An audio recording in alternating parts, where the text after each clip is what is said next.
Worm infestation is not just a cause of concern in the kids, but it can also be a cause of concern in adults. And we often fail to address that the chronic inflammatory condition, including autoimmune conditions and skin diseases, can be born out of long-standing krimi, which is worm infestation.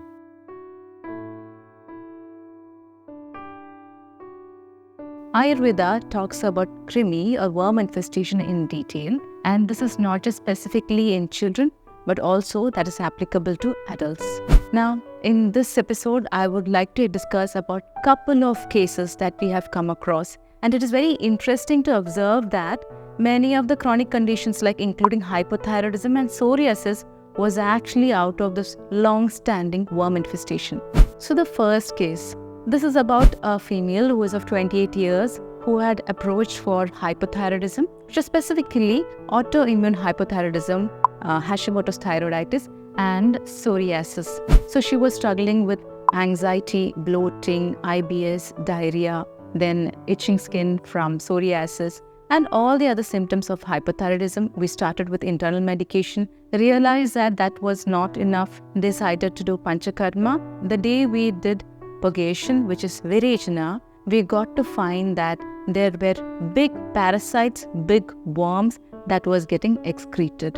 In fact, that was the turning point in the disease management, which made us realize that once the worm was evacuated from system, most of her concerns vanished, including drooling in between sleep. This was a typical case of parasite in blood. In Ayurveda, it is clearly said that parasites are not just found in the anal part or in the large intestine, but it is also found in blood and stomach. And the symptoms exhibited at each one site can be different. Now, if the infestation is in blood, it often leads to conditions like psoriasis, which is what we discussed now. Now, if the parasitic infection is inside the stomach or amashya, which is from the kapha imbalance, then it can give you symptoms like bloating, vomiting, nausea, sneezing, and allergic rhinitis, which is often found in kids with long-standing allergies. Where we try to treat the kid for allergic rhinitis, in actual, the treatment should be for krimi or worm infestation. Now, if the same worm is found in the large intestine, then the kid experiences or the person experiences perianal itching or even perivaginal itching associated with bloating and recurrent fever. So now that we know the different sites at which the worm can be found, the management also varies. But before we get into the management, what could be the common causes for the same? We often tend to think that it is something that is being transmitted from one person to the other. Well, Ayurvedically understood, just because it is being transmitted, not necessary, the worm should be able to multiply in you. Your body also has to be in a receptive phase. Only then there will be worm infestation, multiplication, and survival of that worm in your body. So what makes your body prone for the same? Excessive consumption of jaggery, urad dal, sesame seeds, and viruddhahar or malinahar. Viruddhahar is like incompatible food combination, which we often keep talking about, which leaves a very slimy, sticky atmosphere within our body. Not just that, if you drink a lot of water, it makes your body prone to water retention, leading to fermentation of the water and making it a perfect medium for the worm to survive. Now, if you interestingly notice, most of these worm-infested candidates also have excessive sweet craving as well as the craving for creamy food. And that is because the worm also requires food and they thrive the most in slimy, sweet food. So how do we get rid of it?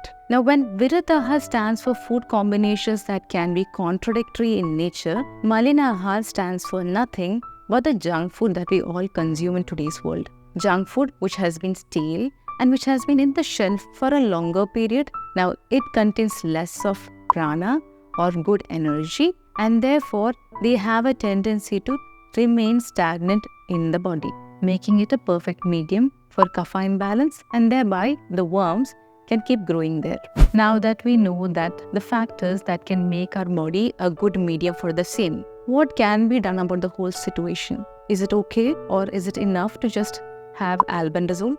as being given by the modern medicine? Well, yes, in acute cases, that does the job. But what do we do in recurrent conditions? Now, while we are on that, I would like to discuss about a case that came to us, a quite interesting case, because it was not just one person in the family who was infested, but the entire family. So the mother came to me with two young girls of 13 years and 15 years who has been struggling with worm infestation related issues for a couple of years. So they have been taking multiple episodes of albendazole, not really helping. So finally, upon deep case taking, I got to realize that it is not just the two kids, but the mother and the father, the diabetic father, was also prone to the same. And who was the carrier medium out here? The diabetic father. Because there is a lot of kleda or kapha imbalance in the father, it becomes a permanent medium for the worm infestation to survive in his body. So even if the kids end up taking albendazole, the rest of the family members, which happens to be the parents, are still acting as carriers. So what did help us finally? It was not just the kids, but the entire family had to be medicated. Now, while doing the medication, we had given medicines for killing, also getting rid of it. Most of the time, albendazole helps in killing, but not in removing these from the system. So in Ayurveda, when you manage, you try managing it with herbs like Embellia rhymes, which is Vilanga, and this is followed by the consumption of cleansing or purging medicines as well.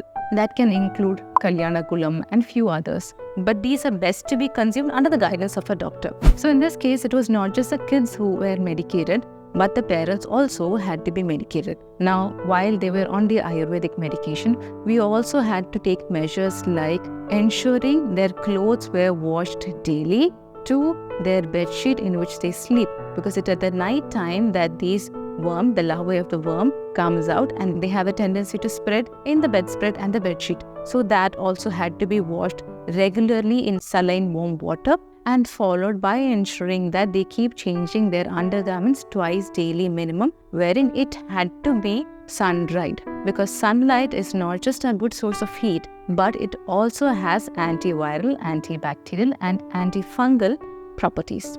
So that being the case, it is not just in kids that we need to worry about the worm infestation, but we adults also need to ensure that we undergo seasonal cleansing. Because whenever there is a seasonal change happening, there is accumulation of this kind of medium, which is a kapha medium in the body, and that needs to be cleansed away, and which ensures that the worm doesn't survive in your system.